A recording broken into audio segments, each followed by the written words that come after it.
Isang mapagpalang araw po sa ating lahat. Muli ako si Emmanuel O. Alejandre. Ito ang aking daily devotion ngayong November 29. And for today, ating pag-uusapan ang kung ano ang tunay na kahulugan ng Zion. And this is part 2 of this series because we have started this yesterday na kung saan na-establish natin na Zion is often referred to as Jerusalem, the actual city. But it isn't limited to the actual city. Zion also has a spiritual reality, no? And it means that it is God's eternal dwelling with His people. Sa New Testament, Zion is fulfilled in Christ, the cornerstone of God's temple, and in His church, the new covenant community. So sa ibang salita, Zion is a historical city that finds its spiritual meaning and fulfillment in the church. And for more information based on this topic, I would like to suggest to you na panoorin nyo yung part 1 ng series na to. And for the part 2, we will still have to read Isaiah chapter 2 verses 1 to 4, which states this is what Isaiah son of Amos saw concerning Judah and Jerusalem.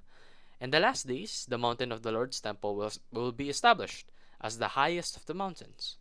It will be exalted above the hills, and all nations will stream to it. Many people will come and say, "Come, let us go to the mountain of the Lord, to the temple of the God of Jacob. He will teach us His ways, so that we may walk in His paths. The law will go out from Zion, the word of the Lord from Jerusalem. He will judge between the nations and will settle disputes for many peoples. They will beat their swords into plowshares and their spears into pruning hooks. Nation will not take up sword against nation, nor will they train for war anymore." So dito sa buong verse na binasa natin, no, talagang malalaman mo yung true meaning of Zion. And in the last days, Mount Zion will be revealed and exalted. Kumbaga, yung Mount Zion, not only the city, no, the actual spiritual meaning of it will be revealed. Makikita ng kasangkatauhan. And all nations, meaning all nations, will stream to Mount Zion to submit to Jesus. Makikita nila yung Mount Zion, the Church of God, and they will stream to it. Pupunta talaga sila dito upang mapailalim kay Jesus. No? Because Jesus is King. And the law of King Jesus will govern the nations. Ito po yung Mount Zion na sinasabi sa Old Testament. Especially when we relate it to the New Testament. And this talks about the biblically accurate end time. So study the end times doctrine biblically. Wag po yung mga lumalaganap na end times doctrine na kung saan yung kabuuan ng mundo ay masisira, no? It's slowly being corrupted, so on and so forth. Because sinasabi dito sa Biblia, no, na yung ito yung magiging end times na kung saan yung Mount Zion, Church of God, will be revealed and exalted. And ang mangyayari, kung ano yung law ni King Jesus, yun yung magiging law dito sa mundo.